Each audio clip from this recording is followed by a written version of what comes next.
नाज़रीन, अवामी न्यूज़ में ख़बरनि जो सिलसिलो जारी है। इन वक्त असीं तव्हांखे सखर में ख़बर ॾींदा हलूं त सिंध सरकार जवाबदारनि जी पुठ भराई बंद न कई त अदालत में वेंदुसि। मेड़ में क़त्ल थी वियल यूसी नाज़िम समेत 3 ॼणनि जी वारसनि उम अरबाब चांडियो पारां इंसाफ़ न मिलण सखर में लालटेन खणी एहतजाज कयो।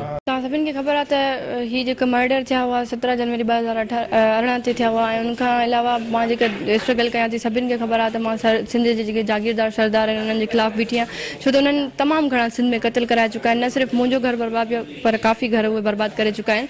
त ही लालटेन खणी अचण जो मक़सदु इहो त मूंखे इंसाफ़ जेको आहे 2 सालनि में न मिली सघियो आहे, मूंखे नज़र न पियो अचे इंसाफ़ दूर दूर ताईं।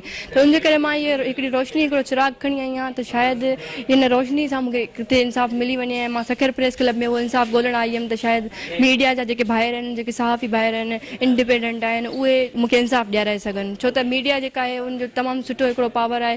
मुंहिंजो सिर्फ़ु मक़सदु आहे इंसाफ़ हासिल करणु, मां ॿी का डिमांड नथी कयां। पाकिस्तान पीपल्स पार्टी जा जेके 2 सिटिंग MPs आहिनि, सरदार ख़ान ऐं बुरहान, त उन्हनि जी पाकिस्तान पीपल्स पार्टी जी क़यादत जेका आहे उहा छो थी हेल्प करे? हू कातिल आहिनि त उन्हनि खे फेस करणु ॾियो न। CM साहब पंहिंजे MPs खे बि घुराइनि ऐं मूंखे बि घुराइनि, ॾिसां त हू पाण खे क्लियर करे सघनि था की नथा करे सघनि। अगरि उन्हनि खे एतिरो ई शौक़ु आहे CM साहब खां फ़ोनूं कराइण जो, हू अदालतुनि जी पासदारी शायदि नथा करणु चाहिनि, अदालतुनि खां पाण खे वधीक सम्झनि था पाकिस्तान पीपल्स पार्टी जी क़यादत।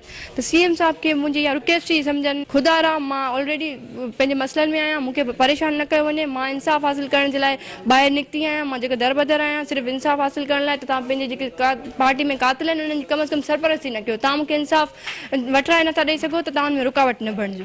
अदालतूं इंडिपेंडेंट आहिनि, इंडिपेंडेंटली अगरि कमु करनि थियूं त हीअ पंहिंजो इन्फ्लुएंस छो था हलाइनि? सिंध पुलिस ते एतिरो इन्फ्लुएंस यूज़ कनि था, काफ़ी जेके आहिनि ऑफिसर्स आहिनि उहे हिननि जे प्रेशर में अची था वञनि। पर मां यकीन रखां थी त हीअ जेके IG साहब आहिनि उहे इन शइ जो उहे बि नोटिस वठंदा। मां मिली करे त ॿुधाए पई सघियसि, पर मां प्रेस कॉन्फ्रेंस इन लाइ कई आहे त सिंध जी अवाम खे बि ख़बर पए त हीअ जेके बग़ैर आहिनि सिंध खे खाई विया आहिनि ऐं जेके फ्यूचर में अञा वधीक शायदि असांजे लाइ नुक़सानदायक साबित थियनि। जेको बि इन में मुदाख़लत कंदो केस में, ज़ाहिर ॻाल्हि आहे असांखे अदालतुनि जो रस्तो आहे। जेको मेन इहा शइ आहे, अदालतूं हिननि जागीरदारनि, सरदारनि, MPs, CM खां पुछण वारियूं आहिनि। तंहिंजे करे वधीक ख़बरनि ऐं तफ़सील जे लाइ विज़िट कयो असांजी वेबसाइट awamiNewsHD.com ऐं ॾिसंदा रहो अवामी न्यूज़ HD।